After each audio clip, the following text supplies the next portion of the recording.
If you were going dry this January, this is the episode for you. Hey guys, welcome back to the podcast. I'm your host, Samantha Parker. I'm excited to talk about dry January.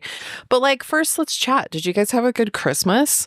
I hope you guys had one of the most magical days of your lives. If it wasn't magical, I'm sorry. I hope you can find at least one good thing that went right. Maybe you made the naughty list this year. Maybe you made the nice list this year. Hey, maybe if you're listening, you're like, I made it through the holidays sober. Or if you're listening and you're like, I want to do dry January, either way, you have landed in the spot. All right, so what exactly is dry January? So basically, January is where you drink no fluids, you completely dry up, and you dehydrate. No, I'm just kidding. I was actually really curious where dry January started. And basically, if you don't know, dry January is the practice of not drinking alcohol for the entire month of January, which is 31 days. And a lot of people will do this to kind of reset from tons of over drinking, tons of overeating. I know after Christmas, I always feel so bloated, so puffy, and I've got so much inflammation going on, which will probably be different this year for me. I'm really excited to blast through the holidays feeling like my best self. Today I was at the gym and it's just been too cold for me to run outside. I can run later in the day because it's still pretty warm where I live. I think we're 50 degrees, so I could run later in the day, but it's hard to fit it in. So I like to get my gym time done. I like to be at the gym at 7 a.m. which I know that isn't that early. I used to be at the gym by 5:30 and I would be home by 7, but your girl likes to sleep. We make different choices these days, which is funny because that was when I was drinking. So people all the time will ask me on TikTok, why do you say you're a high functioning alcoholic? And I'm like, that's why. I was working so hard to maintain this appearance of life was amazing while I was pouring, a toxin down my throat. I like to say that a lot because it makes me feel better. I'm it was pouring a toxin down my throat. But that's what it is. It's a neurotoxin. That's what alcohol is. But that's okay. I digress. But really, I was curious, what is dry January? I've never participated in dry January. I remember one year I had a couple of friends or a friend group. I wasn't really in their group, but I was acquainted with their group and they were doing dry January. And I remember thinking, what the F is wrong with them? But they did it too. They were you just don't drink alcohol for 31 days and it gives you a reset. And I was why would anybody do that? So I hope that explains a lot for you guys as well. But I was curious. I was where did dry January come from? Because it's just in my awareness, is a thing that people do, but it's actually not that old. So it started in the UK in 2013 and it was an ad campaign that ran for just an approach at a healthier lifestyle. And they had 4,300 people sign up. But in 2017, it was estimated that over 5 million people participated in dry January. And now I feel it's kind of a cultural norm. People say it everywhere. They're dry January, but it literally just started in 2013. But of course, on my little deep dive here, you guys, I did some serious research for this episode. So we've got facts, we've got science, not just fluffy feel goods. But in my little dry January deep dive that I have been doing, I found that dry January actually dates back to 1942. A group of Finnish people participated in dry January to support the war efforts. So there wasn't a lot of alcohol flowing. It was hard to get their hands on it. And they're hey, we'll give back to our country by participating in dry January. I don't know what their exact thoughts were, but this is what I read on the World Wide Web. But in 2024, they actually estimated that 30% of normal drinkers, so 30% of people who drink, participated in dry January. And of those 30%, 25% actually did it. They made it through the whole 31 days dry. I have never been one of those people, but you can bet your ass I will be this January. In fact, at the end of January, that will put me at 8 months of sobriety, and I am just so happy every day for that gift. All right, guys, if you're looking for a reason to participate in dry January, I've got a whole list for you guys. And like I said, we've got stats, we've got science. But I think at the core of all of this, you're really going to want to look at why you drink. Why do I drink so much? Why do I do these things I don't want to do? Because there's so much more to drinking than just, hey, we're out with a bunch of friends, let's toss one back. And then you go about your merry way. That's awesome. If that's you, we don't even need to be having this conversation. You don't even need to be listening to this podcast or watching this YouTube. You can skip on by. But if for you, you go out with friends and you're going to say you're going to have 2 glasses, then you're going to end up having 4, then you're going to start ordering everyone shots of lemon drops on you, of course, and then you're going to take it to the next bar or club. That's me. That was me last January for sure. That week in between Christmas and New Year's, wow, there was a lot of drinking that went on, and it was more than drinking. Okay, but anyways, you really are going to want to look at, like, why are you drinking? For me, drinking started at the age of 17. It was actually after I ran away from home / was kicked out and I was living with my dad. Honestly, like, I just wanted to be loved. Alcohol was love for me. It was like a warm hug, but mostly it was a way that I could numb out from all of these really strong emotions that I was feeling, especially at 17, and then having like a total like insane amount of turmoil happening in my life. I turned to alcohol. So you might think dry January is a lot of fun, but it can also help you heal a lot of past trauma and a lot of things that have like happened in your life, and really, really look at like, why am I drinking? Because at the end of the day, alcohol isn't the problem. The problem is, why are you constantly consuming it? Or why do you feel the need that you need to check out, et cetera, et cetera. Like, insert whatever it is for you. And okay, but really, you guys, a great reason to go dry is that you won't have any flipping hangovers. Like, do you know how fucking phenomenal? I was like, how do I even say that? And I was like, I'm just going to drop the F-bomb. How flipping fucking phenomenal it feels to wake up every single day and just be hangover free. I would do this thing where every morning when I'd wake up, like, when you're first starting to wake up and some days you're like, where the hell am I? Like, was that a dream I was having? What am I doing today? Like, you're reorienting yourself. Part of my reorientation process was I would literally like evaluate how hungover I was. It was great on the days when I was like, oh, that's right, I didn't drink the night before, but the majority of the time I was evaluating the hangover. And it fucking sucked. It did. It dictated so much of my life. There were so many things that I would commit to doing that I would have to reschedule or cancel. And a lot of times I would just admit, like, had too much fun last night, ha ha ha. Now, like, looking back, I'm like, how embarrassing for me. But waking up with no hangover is like ecstatic. It is so amazing. The other thing too, you guys, if you're setting New Year's resolutions, you need to do this. For reals. How can you like set a New Year's resolution? And I'm judging myself here. I would set health goals, New Year's resolutions. Like, I would say I was going to eat better. I was going to do these things, but I always ignored alcohol. Like, alcohol was one of those, like, no calories, nothing. I am so amazing, yada, yada, yada. Right. But really, like, be flipping honest with yourself. I was such a liar to myself. I'd be like, I'm doing everything I can for my health. It's like perimenopause, which a huge part of what was happening in my body was. But you guys, it was like I was doing these things to be healthy, but then I was just constantly like taking 10 steps back by all the damage I was doing to my body by over drinking. And then, of course, you're going to sleep better. You sleep so much better.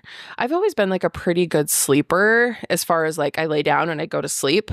Like, I'm not up worrying. But what I would constantly do is wake up in the middle of the night or wake up super early in the morning, like 3, 4 a.m. That to me feels like the middle of the night. And I would do this a lot. And especially if you're hungover or, like you're coming off of being drunk, you'll wake up because your body hasn't gone into that sleep pattern. You feel horrible. And then, again, speaking for myself here, not judging anyone else out there, but maybe you felt this way too. You'll just spend hours looking at your phone and like just waiting for morning to come, and then morning comes and you still feel shit-tastic.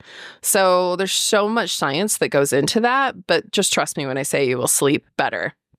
And really, you guys, again, if you are setting New Year's resolutions, you're setting goals, or you like even have the goal to like improve relationships in your life, like with your kids, your spouse, your lover, your friends, your coworkers, your employees, relationship with yourself. That's a big one right there. Maybe we should like separate that and put it in its own podcast. I will come back to talk about relationships with yourself, but you'll really start to see things clearly. Okay, if you have issues that you've been covering up because of alcohol, how do you expect to move forward in your life? Or if you have like an amazing relationship right there in front of you and, you're constantly like causing turmoil and cycling with all this bullshit that you're doing because of your drinking, that's something that you're going to want to look at, and you'll start to see things clearly. It could even be like, hey, I need to leave this shitty relationship. Or it might be like, oh my gosh, like our relationship has improved so much. These things are scary, but they will change your life. Do the scary things, do the brave things, you guys. And really, when you stop drinking, your mood will completely stabilize. So that's a huge reason. That was a big one for me. I have PPMD, Sometimes I mess up my acronyms, you guys. Words. But basically, I have no progesterone that's produced in my body. I have like a very, very little bit. But after the end of my cycle, so after I have my period, I don't get that bump back up that you would get with progesterone. And luckily, I was able to see a practitioner last year who completely changed my life. And it was a beautiful, beautiful experience. But that, like seeing her, getting my hormones fixed, figuring out what was going on with my body, ditching alcohol. You guys, I am a totally different person. Your mood will stabilize when you ditch alcohol. You know, you will start to see the solutions to things. Like, you guys, that would have never worked for me. I would have never seen these improvements if I hadn't stopped drinking the amount that I was drinking. But you're also going to see your energy go way up. Your mindset is going to completely change. And, you know, I am an alcoholic, so to stop drinking, I'm full-blown addicted. Like, sometimes I still, like the other day I was in the shower and I was fantasizing about the taste of wine. And then I was like, what is going on? Like, that stuff doesn't even taste good. You have to like choke it down. Like, there's not one person who was like, oh, I love the burn of vodka as it goes down my throat. I was like, okay, get back in control. But I look at this, I'm like, holy shit. If I can stop drinking, I can literally do anything. My nail girl is my like literal hero. She's one of the best humans that I know. You would never know that she had a shady past, but she's always like, if I could stop doing heroin, I could do anything in the world. And it's freaking true. Like, if you can stop doing these really, really hard things that control your life, and you might be like, oh, okay, but you just used the example of heroin. I know that was an extreme one, but you've got something. Everyone has their vices. Everyone's got something that's controlling them. And when you let them go, it's wild. You know, even if I look at running has completely upended my life in such a good way, because I wasn't even able to run an entire minute. And now, like, I can run like quite like lots of minutes in a row and not stop. I did 3.5 miles on the treadmill today, and then I popped over to the Stairmaster and I did another 10 minutes. It's wild. And this is coming from a girl who when did I start running? So my sober date is May 20th, and I started running about 30 days prior to that. Let's see, March, April, May. So was that April? Yes, it was April. And that changed my life completely. But being able to do something that felt so hard to me and overcome it was wild. Okay, let's get into the stats and science. Okay, so what happens 1 month in, no alcohol? Well, let me tell you. I did serious research here. Serious. This is like 2 notebooks full. So we're just going to run through these because it's kind of blow your minds. Like, I know that alcohol is bad for your body. I would always kind of skim by it. I'm like, oh yeah, it's bad for those guys that are standing in the liquor store line at 8 a.m. and have ruined their entire life. But not for me.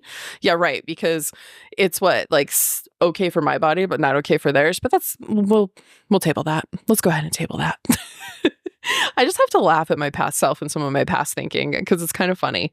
But all right, 1 month of no alcohol, your liver fat and your inflammation will go down. And this is because your liver enzymes were really, really high due to alcohol. So that starts to normalize and starts to stabilize. And immediately, 30 days in, your inflammation of your liver will significantly decrease, which is affecting a lot of your body. It's also not uncommon. Like, the average, you guys, is people will lose 6 to 15 pounds. It is completely not uncommon to see that. I saw a lot of stats supporting this. That's 6 to 15 pounds in 30 days simply by cutting out alcohol.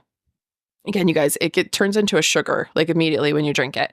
So if you're worried about eating that piece of bread like I used to be, but you're like going to drink a bottle of wine, like, let's rethink that for a second. And the other thing too is people think that alcohol is a stress reducer, but science is like, it literally does the opposite to you. So it's going to give you that calm, like zoned out feeling, but all you're actually doing is numbing. You're not getting to like the root cause of why you wanted to numb out or why you wanted to disassociate from the stress that's going on. So ultimately, as soon as that feeling's gone, as soon as the alcohol's in your body, let's say you wake up the next morning, that stress is back and it's back with a vengeance. Okay, this is for sure my favorite facts that I found online is your memory and your cognition improves. And that's because the nerve endings in your brain start to get the right amount of blood flow. So alcohol constricts your blood vessels. There's a lot of things that it does, you guys. It does so much. And so basically your brain and your nerve endings aren't getting the amount of blood that they need. And your hippocampus in your brain receives more consistent blood flow, and it results in short-term, long-term memory being like returned to you and improved. I thought that was cool as hell. And then to think too that like I'm literally restricting the amount of blood that my brain needs to best support me as a human, that's also kind of wild. Basically, the more I learn about alcohol and what it does to your body, I'm like, why would I do that to myself? Why would I do that to myself? But that's okay. It also decreases your risk of cancer. I know a lot of us know this. And honestly, cancer is like pretty nasty. Like I definitely don't want cancer. Like fingers crossed. It will also decrease your blood pressure and your stress will drop immediately. It's even with just like a short break, your heart and your liver problems. The best part too is like even with just a short break of alcohol, you'll notice your sleep patterns come back and again, lose weight. There's science facts all over this. Like I found it all over the internet. It's plastered with scientific evidence. It's not just someone's hearsay. Oh, this is another one of my favorite facts that I found is the puffy face. Cause I talked about this a lot and I've even shown photos on my TikTok of me before. My face shape is totally different, like completely different. And I know there's a couple people that are like, wow, that's insane. And then I've had a couple people that are like, you look exactly the same. And I'm like, okay, thank you, TikTok user 4949. I don't care. I know it's different. You guys, I was ice rolling. I was doing all these things. And I was like, my face just is always so puffy because it was so full of inflammation. So that puffy face will get dramatically slimmer. And in fact, I read that even within the first day, you will notice a change. Okay, and then there's so much stuff about women and their hormones and perimenopause, just like I was talking about earlier. I even had a practitioner tell me like point blank to my face. She was on this podcast. She was on the Samantha Parker show. It's a lot of episodes back, but she was like, alcohol has to go. Like if you're struggling with these perimenopausal symptoms, which did you guys know menopause is only one day? Perimenopause is all of it leading up to it. And it starts at about 35. And yes, I am 39. Okay, anyways. Go back and listen to that episode. Or there's actually quite a few episodes. I had 2 different health practitioners on talking about perimenopause on my show. There's some of my early episodes, phenomenal. But she was like, if you expect to like see these changes and feel good, alcohol has to go, especially as we age. And of course, alcohol increases your cortisol. Absolutely does. Okay, so how do we do dry January? You're like, how? I'm always like, tell me how. These are great concepts, but like, give me the deets. But really, here's some best tips and practices and like actual practical things that you can apply. First off, you've got to overhaul your social calendar. Like seriously, just give it an overhaul. Look at it, look at the next 31 days and be like, what are some things that I could do differently? So for me, I always talk about replacing itchy days. So itchy days are where I just get really agitated. I love to day drink on Sunday. I loved it. And I noticed on Sunday mornings, I've been like really itchy. That's what I call it. I'm just like itching. I'm itching to fight with someone. I'm agitated. I don't know what to do with myself. And I'm like, rah, rah, rah. So I started replacing some of those itchy moments. And itchy is what I'm saying, you guys. Like I need to like scratch an itch. Because that's how it feels to me. I'm just a little irritated. I'm itchy. I started replacing some of those itchy moments with good habits. I loved Thirsty Thursday. And again, I wasn't going anywhere like making a big ordeal of it. A lot of the stuff was just in my head, but I was like, oh, it's Thursday. I can drink tonight. So now I go to yoga on Thursday nights. Replace some of these habits and things. Sundays, I found myself being itchy. I now go to an AA meeting on Sundays. And I love it. It's beautiful. It's like a spiritual experience. And then really, you guys, try rewarding yourself. One of my big things was, what are me and my husband going to do? We love to go out and have some drinks. It'll break down that wall for me. It is very hard for me to open up. I know I'm like spilling a lot on this podcast, but it is so hard for me to let you into my personal bubble. Even my husband that I've been with since I was 22 years old. I'm like, I still get nervous. Okay. Just about telling my feelings and different things like that. So I love to go out and have a few drinks. And I was like, we need to do different things. So it's like, there's tons of stuff you can go do. Let's say we were going, Red Lobster popped into my head. We've never gone on a date to Red Lobster. I don't enjoy Red Lobster. Oh, Lone Star Steakhouse. How about that, you guys? I will really go for like their baked potato. I don't know what it is they do to their baked potato, but it's phenomenal. Anyways, moving on. Different places like that. So I knew when we were going to go out to these restaurants, we were going to spend like $150 probably, right? On average. Dude, there's so many experiences you can go have for that amount of money or less. Like go Jeeping. I live in rural-ish, like it's not quite rural, but it is-ish Utah. Like we can go out shooting. Like we can go out Jeeping. You could like go for a drive. There's this place here that just opened. It's like a reflexology bar. Like we can both go for that price to this bar and like try something new. We could go get pedicures. My husband will go get a pedicure, but you have to like swap out those habits. And then really, you guys, how do you do dry January? Well, excuse me, back to swapping out the habits, setting up rewards, right? So like that, like be like, hey, if I make it through this week 1, we're going to go out and do this. That was my whole point there. Set up some rewards for yourself of new experiences that you've always wanted to try because you're not drinking. Swap that money into something else. Okay. And it is, now we're back on track. Here we go. Squirrel mind. It is winter after all. So like use dry January to rest. Have you ever just been like, I'm taking this week to rest? Like take this month to like rest and recover from the insane amount of holidays, from maybe like a stressful year. Take this time to rest from a maybe amazing year, but like be like, I'm just resting. I'm hibernating right now. And really, you guys, don't do it alone. People are 4 times more likely to achieve a goal when they have support. So don't do it alone. Which before I finish the rest of my tips, that brings me to my exhibit here, Exhibit A. This is my 31-day dry January challenge. And I've made this really, really cool journal. Actually, my team helped me make it. So shout out to them. You guys are awesome. But there's 2 pages for each day. So it's kind of like a planner with some journaling. I get up and journal every single day. But I'm also doing a support group. So if you want to do dry January with me, sign up at the link wherever you're at. You can find it. It's in my Stan store. Click dry January and you'll get the PDF download to print this journal off. I had it printed. It was really inexpensive. It's beautiful. You can print it at home. Like, we know how to print things. It's 2024, 2025, whatever. We're so close. And then also I have an accountability group. So you can come pop into my Facebook group. I'll be there. I'll be doing it with you. And it's $24. So check that out, you guys, because you're 4 times more likely when you have support. And then if you write it down, you're 40% more likely to slay it. So 4x, 42%. I'm giving you guys the stats. If you like stats, you're going to do this. If you like vibes, this thing is a vibe. If you're listening to my podcast, you can't see it, but I'm like, it's so flippin' fun.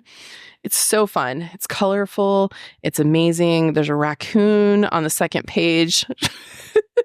It's a lot of fun. Okay. And then also mocktail it up, bitches. Like for reals. Start swapping out some of these drinks for like poppies and different mocktail recipes. You guys know I love a good mocktail. I also love a crispy Diet Coke. Like there's so many other fun drinks because I get it.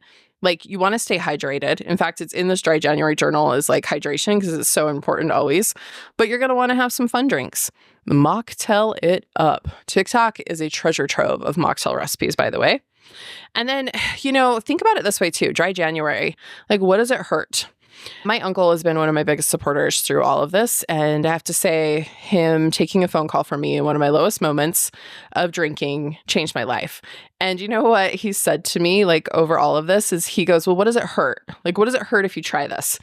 And he says that a lot about religion too. Because a lot of people are like, why are you a member of that religion? Or why do you believe in like God? Or why do you believe in Jesus? And he'll be like, well, what does it hurt? We're all going to die. Like, what does it hurt if I do this?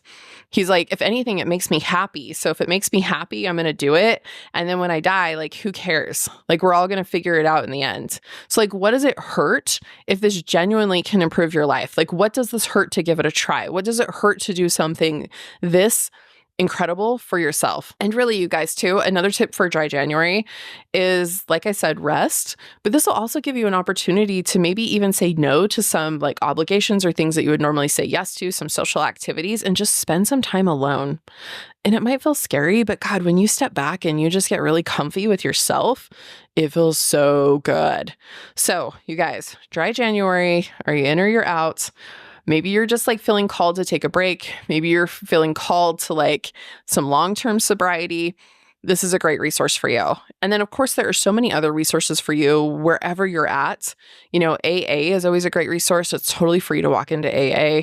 I think that when you go, they pass the basket and you can throw $1 in. It's okay if you don't have $1 on you. There's tons of resources online.